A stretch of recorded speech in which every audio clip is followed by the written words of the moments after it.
और अभी अभी बड़ी खबर ईरान से भी आ रही है। इजरायल ने ईरान के कई शहरों में भयंकर हमले किए हैं, जिसमें तेहरान है, शिराज है, इस्फहान है, जहां पर ताबड़तोड़ मिसाइलें दागी गई हैं। अभी भी ईरान पर इजरायल का हमला लगातार जारी है। इजरायल ईरान के सैन्य ठिकानों को लगातार निशाना बना रहा है।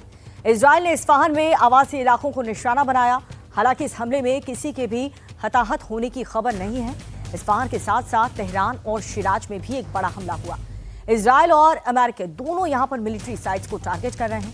हमले में कई इमारतें पूरी तरह से तबाह और बर्बाद हो चुकी हैं। ये 3 तस्वीरें आपको दिखा रहे हैं ईरान में किस तरीके से बारूदी बारिश इजरायल की मिसाइलें कर रही हैं। ये देखिए।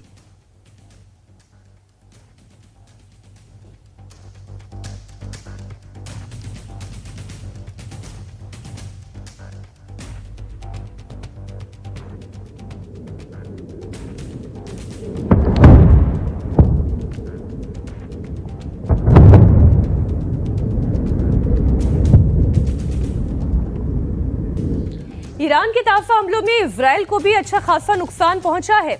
हडेरा पावर प्लांट में हमले के बाद कई इलाकों में बिजली गुल हो गई है। ईरान लगातार इस इलाके में बैलिस्टिक मिसाइल से हमला कर रहा है।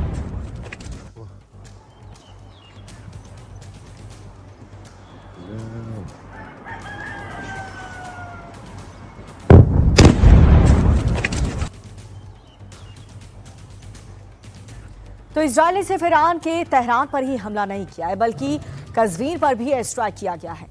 कज़वीन के अलबोर्ज इंडस्ट्रियल इलाके में बमबारी की गई है, जिसकी वजह से वहां पर आग लग गई। अलबोर्ज इंडस्ट्रियल एरिया में कई विनिर्माण और लॉजिस्टिक्स यूनिट हैं। आपको ये भी बता दें कि ईरान अब इजरायल पर चौतरफा वार कर रहा है। इजरायल के तेल अवीव में अभी भी लगातार सायरन बज रहे हैं। तो ईरान लगातार इजरायल पर क्लस्टर बम से तो कभी बैलिस्टिक मिसाइल से हमला कर रहा है। दूसरी तरफ इजरायल चौतरफा हमले अब ईरान के अलग अलग शहरों में करता हुआ नजर आ रहा है।